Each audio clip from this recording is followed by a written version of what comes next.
Hello everybody, Disciple here with Overwatch Curios. Now there was a pretty large PTR patch that went out a few days ago, and while most channels rushed to make a video about it telling you guys what happened, I thought there was a little bit more going on behind the scenes, and so I wanted to wait and find all of the unintended consequences of this patch, as well as some that were undocumented. So we're going to take a look at everything that happened in this patch, both in the patch notes and outside of them. Also, before we get started, I want to tell you guys really quick about a new channel that we're doing. Jeremy and I decided to start a Clash Royale Moments channel where we share some of the best, funniest, or most fail moments of Clash Royale, since it's a game that he and I actually both play a lot, and we figured we might as well do something similar to Overwatch Moments. So if you guys want to check that out, there will be a link down below. Anyway, let's get started. Now, first off, for the hidden changes, which I'm sure you guys are the most curious about, there are actually two buffs or bug fixes to Winston and Roadhog.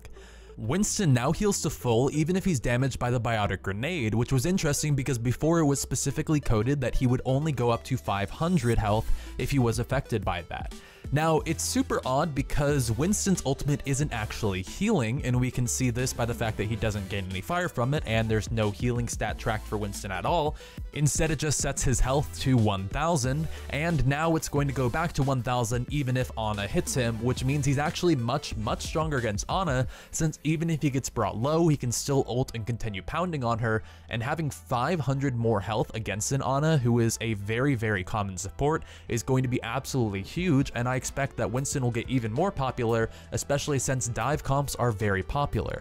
The other bug fix is to Roadhog, who now pulls people to him instead of just to the ground, whereas before if he hooked someone who was high up on a ledge, or especially someone who was flying up above him, they would just be brought down, but now they're actually going to go towards him, which seems to be the overall intended purpose of the hook, and which I'm happy to see because it allows Roadhog to more effectively counter someone like Pharah, even though Pharah can be a little bit tricky for him sometimes. There are also a few other undocumented changes that don't affect any one hero in the game, but are huge in their own right, and those are changes to the kill feed. Mercy Res will now show in the kill feed, showing everyone that she resurrected in the fight, meaning that you can see exactly who was affected by it, which is really important since in the middle of a big team fight, you can't really take the time to tab and see who's alive, and you also wouldn't necessarily know who had just respawned or who was resurrected by Mercy. So seeing that gives you the information you need, and it's something that was long overdue, and that I'm really glad Blizzard is adding now. And the other change is that you can now see assists in the kill feed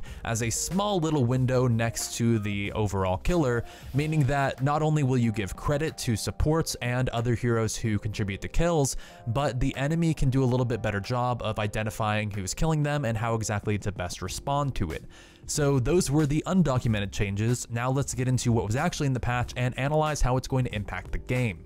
So the first change, and what seems to be the smallest, is to Genji, where Blizzard removed the attack cooldown from Genji's wall climbing ability.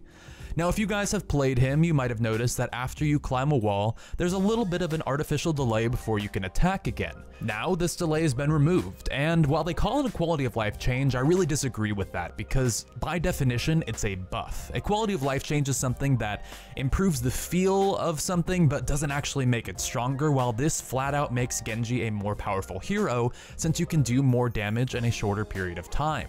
However, this change is actually way bigger than it was documented because of how slow Genji's normal attack is. Thanks to this video by Cross Game Media, you can see that you can very briefly wall climb in order to reset your attack cooldown, which is especially important when you're using your Dragon Blade. Because there's a delay between each Dragon Blade strike, you actually have time to climb a wall for a split second and then attack again. And you can repeatedly do this as long as there are any walls nearby you, and especially using your swift strike to get close to a wall, climb it briefly, and then turn around and strike again, means that Genji does insane DPS, and this animation cancel is actually going to make him way stronger once players learn how to use it. Anyone who's pretty dedicated to Genji will definitely spend some time mastering this, and this will make him much more powerful, and so I suspect that they might add some sort of delay if you only briefly wall climb or touch it, or they just have a flat out universal delay on his slashes based on when his last slash was, so that you can't use the wall climb to reset it. But overall, I doubt this is going to make it to live because Genji would be even more of a terror than he is already. Now, in this same vein of changes, Hanzo also had his attack cooldown removed, allowing him to fire immediately after he finishes a wall climb, which I really like because Hanzo's wall climb always did feel a little bit clunky when you were trying to use it in a fight. However, he also has the ability to charge up an arrow before he climbs, climb with it charged, and then fire as soon as he gets to the top. And this actually makes Hanzo incredibly strong at poking and peeking, and if you thought that it was scary when a Pharah would dart up above a roof or a Widowmaker would use her grapple to shoot herself up in the air and get a snipe, Hanzo's going to be able to do that kind of thing over and over and over again, and it's going to be incredibly hard to deal with. Now, in addition to these buffs, the charge speed on his Storm Bow has also been increased by 10%. Now, this increases his total DPS since he will charge up his arrow's fire and then be able to charge up a new one faster. However, you can also look at it as increasing his mobility since he does slow himself while he is charging his bow, and so the less time he spends firing, the more time he can spend running around or climbing walls. Now, this is a pretty large buff to him overall, and any good Hanzo player is definitely going to really feel this and feel their impact in game be a lot stronger. However, I don't feel like this overall buffs Hanzo by so much that he's going to be a total terror of solo queue, because all of his weaknesses, or at least a lot of them, are still there.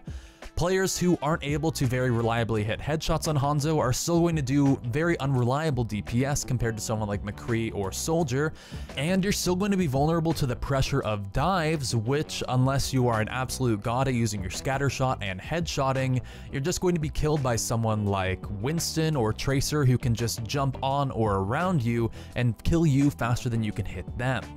Now, don't get me wrong, these are obviously pretty huge buffs, and anyone who's good with Hanzo is going to be a terror in solo queue, but I don't think I'm too afraid of it, since most of the Hanzos that I see in my games probably couldn't hit their arrows anyway, and shooting more of them just means more misses. Now, Orisa was changed a bit, and this definitely hits home for me since she is my baby. She's my third most played hero at this point in this competitive season, and I really like the feel and playstyle of her. So, they did nerf her damage a bit, which I can understand because when she is firing into a clump of enemies, it actually feels like she does insane damage, and sometimes you can't really keep up with it. However, they're buffing her protective barrier immensely, and her protective barrier, although it doesn't feel like one of the most impactful parts of her kit, is definitely one of the biggest reasons why you'd want to pick her, and this almost lets her compete with Reinhardt since the cooldown is now 8 seconds instead of 12. To add on to this, there is a huge uptime on your shield, and it has quite a bit of health, so you'll be able to throw it out, allow it to survive for a while taking damage, and even if it does break, you'll have it up again in 8 seconds. However, chances are even more likely that you're able to throw it out, and then throw out another one before the first even expires, just continuously moving forward. And of course, you're no Reinhardt, your shield is a lot smaller and it doesn't take nearly as much damage. However, you also have the ranged attacks that Reinhardt doesn't have, and you have an awesome kit of utility that you can use very effectively with your team, like using halts to pull people into the well on Ilios or disrupt them in a number of other ways. Overall, I actually think this will make Orisa incredibly strong, especially in coordinated play, either when you're talking with your team on voice chat or in competitive play specifically, where they're able to play around the protective barrier a lot more and where they don't really have to rely on Orisa's damage from her primary fire in order to kill the opponent, since if you do spot an opponent out, a very good player is going to be able to kill them since they have the reliable aim and the game sense to know when and where to shoot. The next change was to Reaper, and although it is a fairly minor change, I do feel like it will impact playing him quite a bit, and it'll make him a much better skirmisher overall. He now refills his ammo when he uses his Wraith form, meaning that as soon as he comes out of it, he's ready to fire again, instead of using up all your bullets going into Wraith form, and then if someone chases you down, you have to stop and reload before you can fire back. Now, there are actually a ton of cases where someone could just kill you before you could fire back and you would lose that fight, and Wraith form was utterly useless, and so this has made Wraith form a much stronger ability. However, just like with the Hanzo changes, I'm going to play a little bit of a devil's advocate here and say that although this does make him a much better skirmisher, he was already an amazing skirmisher, and this will improve that, but it doesn't fix a lot of the other problem areas in his kit, just like with Hanzo. Although a Hanzo player can do more damage, The biggest issue with Hanzo is dealing damage unreliably. Likewise for Reaper, this doesn't help him at all against long-range targets or against crowd control, which is overall what shuts him down. And although obviously every hero should have a weakness, this change just didn't really help that, meaning that this buff is probably a little bit smaller than some people might think. Reinhardt was also changed to lower the effective height of Earth Shatter, meaning that if you're just flying a little bit above ground, there's a chance that you won't be hit, or if you're wall climbing, then there's a chance it might not climb up to you. Now, it's been lowered from 3 meters to 2 meters, meaning that you still can't jump up and get over the Earth Shatter, but if you potentially climb to a slightly higher obstacle, or if you are Pharah or Genji or Hanzo and can get out of there, that it'll be hitting you a little bit less, which will definitely improve these characters that have a little bit more verticality in their overall movement to get around Reinhardt and dodge that Earth Shatter. I really like this because it feels like Earth Shatter should just be hitting the ground, and so if you're flying up in the air, it just doesn't make a whole lot of sense that it's going to take you down with it. Now finally, Soldier 76 had his bullet damage decreased from 20 to 19. And a lot of people are talking about how these huge soldier nerfs are coming through and how it doesn't make sense to nerf him. And I'm going to say that this change almost doesn't matter at all. When you look at the actual damage of a hero, what really matters is killing a hero versus not killing a hero. And if you deal enough damage to bring them to 1 HP but you can't finish them off, then it didn't really matter unless someone else can finish them off themselves. Now, this isn't really going to change Soldier's kill time on pretty much any hero and might require 1 or 2 additional bullets here or there, but it's not going to require any additional reloads if you do all of the math. And although his overall DPS will be lower, I don't think it'll affect his ability to really kill any particular hero in the game, meaning Soldier 76 will be just as strong and reliable as he was before. Well, that was hopefully the whole patch, but I'm going to do a little bit more digging and find out if there were any other hidden changes or unintended consequences of this current PTR patch. I'd like to thank you guys so much for watching. I'm so excited that we've hit 100,000 subscribers, and it means so much that you guys are a part of this channel and this community. Anyway, I'll see you guys next time. Peace.